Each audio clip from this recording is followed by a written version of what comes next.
बिलाअभावी वयोवृद्ध हृदयरोग रुग्णाला डांबल्याचा प्रकार हडपसरमधील नामांकित अशा सह्याद्री रुग्णालयात नुकताच घडला। रुग्ण हक्क परिषदेने यावेळी आंदोलन करून रुग्णालयाची मान्यता रद्द करण्याची मागणी केली आहे।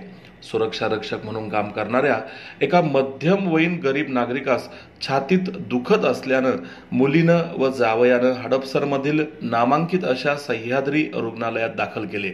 या ठिकाणी सुरुवातीला 1,80,000 रुपये खर्च शस्त्रक्रिया करण्यासाठी लागतील असे त्यांना रुग्णालयाकडून सांगण्यात आले। रुग्ण हा दारिद्र्य रेषेखाली असल्यानं महात्मा फुले आरोग्य योजनेच्या नावाखाली शासन गरजू रुग्णांना अनुदान उपचारासाठी आणि ऑपरेशनसाठी उपलब्ध करून देते। त्या योजनेअंतर्गत नातेवाईकांनी रुग्णास सह्याद्री रुग्णालयात भरती केले। ऑपरेशन झाल्यानंतर मात्र रुग्णालयाने रुग्णाच्या नातेवाईकांकडे हजारो रुपयांची अतिरिक्त मागणी करून रुग्णास डिस्चार्ज देण्यास नकार दिला। या अन्यायाविरोधात रुग्ण हक्क परिषदेच्या वतीनं हॉस्पिटलच्या गेटवर तीव्र ठिय्या आंदोलन करण्यात आलं। यावेळी आंदोलनकर्त्यांनी रुग्णालयावर किडनॅपिंगचा गुन्हा दाखल करा, हॉस्पिटलचा परवाना रद्द करा अशी मागणी रुग्ण हक्क परिषदेच्या वतीनं परिषदेचे अध्यक्ष उमेश चव्हाण आणि कार्यकर्त्यांनी केली। यावेळी पत्रकार रुग्णालयात माहिती घेण्यासाठी आल्यानंतर सह्याद्री हॉस्पिटलचे व्यवस्थापक विजय गायकवाड यांनी सुरक्षा रक्षकांना पत्रकारांना अडविण्यास सांगितलं। तसंच पत्रकारांचे कॅमेरे काढून घेण्याचा धक्कादायक प्रकारही केला।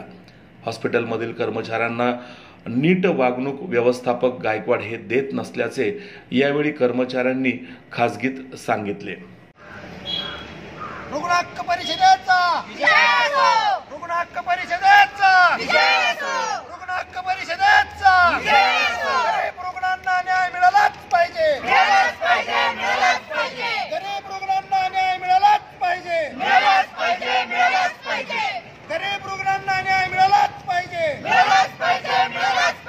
रुग्ण हक्क परिषदेचा रुग्ण हक्क परिषदेचा मुळात एक गोष्ट अशी आहे याच्यामध्ये की आम्ही आज या ठिकाणी आंदोलन करण्याचं ठरवलं। त्याच्या आधी पुणे कमिशनर ऑफिसला एक पत्रक दिलं, शिवाजीनगर कोर्टामध्ये आमच्या कार्यकर्त्याने एक पत्रक दिलेलं आहे आणि उद्या जे आंदोलन होतं ते तातडीने आम्हाला आज याच्यासाठी करावं लागलं की हॉस्पिटलने याच्यामध्ये इगो त्यांचा तयार केलेला आहे आणि त्यांच्या इगोच्या पायी त्यांनी आजपर्यंत या रुग्णाला वेठीस धरलेलं आहे।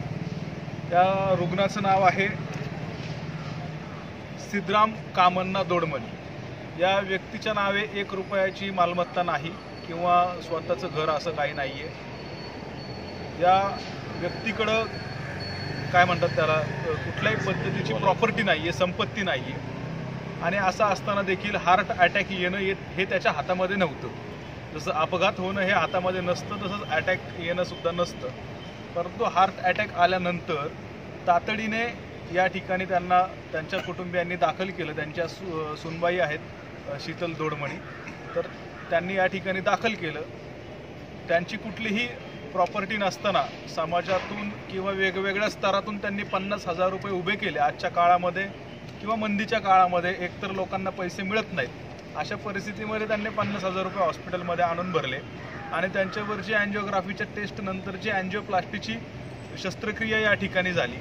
मुळामध्ये आमचं असं म्हणणं आहे की शासनाने जो महात्मा फुले जन आरोग्य योजनेच्या माध्यमातून जो अँजिओप्लास्टीचा दर आहे तो दर आहे 1,85,000 रुपये। 1,85,000 रुपये इतकंच बिल येणं अपेक्षित असताना 2,55,000 रुपये बिलाची अवास्तव मागणी आणि हॉस्पिटलमधून लोकांच्या खिशातून लूट कशासाठी करत आहेत हा एक रुग्ण हक्क परिषदेसमोर निर्माण झालेला मोठा असा प्रश्न आहे।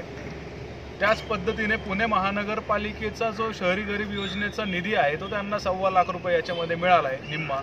त्यानंतर पेशंटच्या नातेवाईकांनी याच्या ठिकाणी 50,000 रुपये भरलेले आहेत।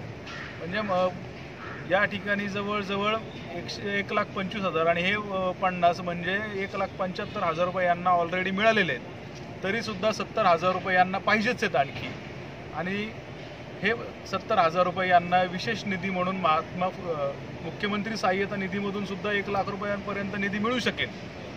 परंतु अशा पद्धतीचे मिळणारे निधी सोडून यांना फक्त रोख रकमेसाठी ही एक प्रकारे वेठीस ठेवण्याची, अडवणूक करण्याची या ठिकाणी केलेली हॉस्पिटलने हा जो प्रकार आहे याचा आम्ही सर्वप्रथम एकत्र येऊन निषेध व्यक्त करतोय.